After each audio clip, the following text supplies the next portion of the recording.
Good morning বন্ধুরা, আমি এখন হাতের লেখা প্রতিযোগিতাতে নাম দিয়েছি।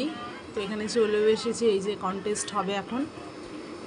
তো আমার মতো অনেক প্রতিযোগিনীরা রয়েছেন।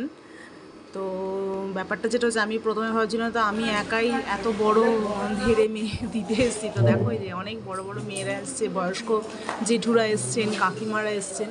তো আমাদের এখানে মোটামুটি 10-12 জন রয়েছে। এখানে এটা ক্যাপচার করা অসুবিধে ছিল, তো আমি লুকিয়ে এই ভিডিওগ্রাফটা করেছি। পরে জানতে পারলাম যে না, কোনো অসুবিধে নেই, তো একটু ভালো করে করতে পারতাম আর কি।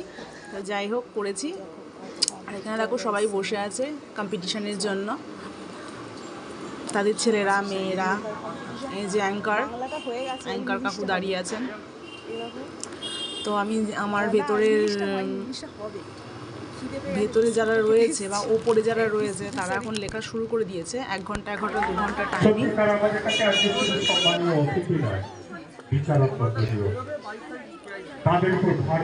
তো দেখো আমি এর মাঝে একটা ফটো টুক করে তুলে নিয়েছি। আর এই যে আমাদের লেখার ইয়েটা দিয়েছে, প্যাটার্নটা, এই যে আমার হাতের লেখা মুক্তি। আর এখানে বাচ্চা মেয়েদের এখন নাচ গান হচ্ছে। তো তার মায়েরাও বসে আছেন। তো চলো তোমাদের একটা নাচের ছোট্ট ক্লিপ দেখাই, দেখো ভালো লাগবে।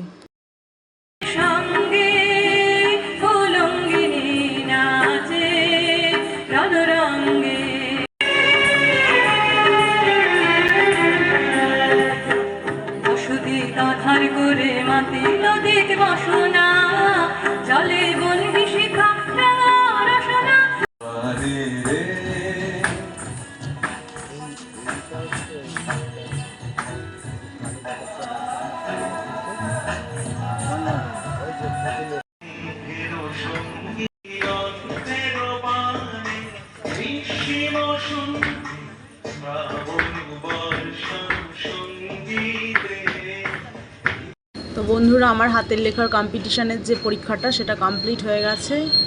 এদের দেখো, এদের নাচের প্রোগ্রামের নাচ করবে পার্টিসিপেট। তো খুব সুন্দর প্রোগ্রাম হচ্ছে। আর এই যে দেখছো অন্বেষা, এই যে অন্বেষা খুব সুন্দর নেচেছে, দারুণ সেকেন্ড হয়েছে এই অন্বেষা। আমাদের ফর্মের মধ্যে বলা ছিল যে কম্পিটিশানে কোনো গেজেট ব্যবহার করা যাবে, তবে কম্পিটিশান রুমে সবার হাতেই ফোন ছিল। তো আমি আমার বন্ধুকে বলি ছবিটা তো ওই জন্যই এই ছবিটা। তোমরা ভাবতে পারো কম্পিটিশান রুমে কি করে ছবি তুললাম। তো এই হচ্ছে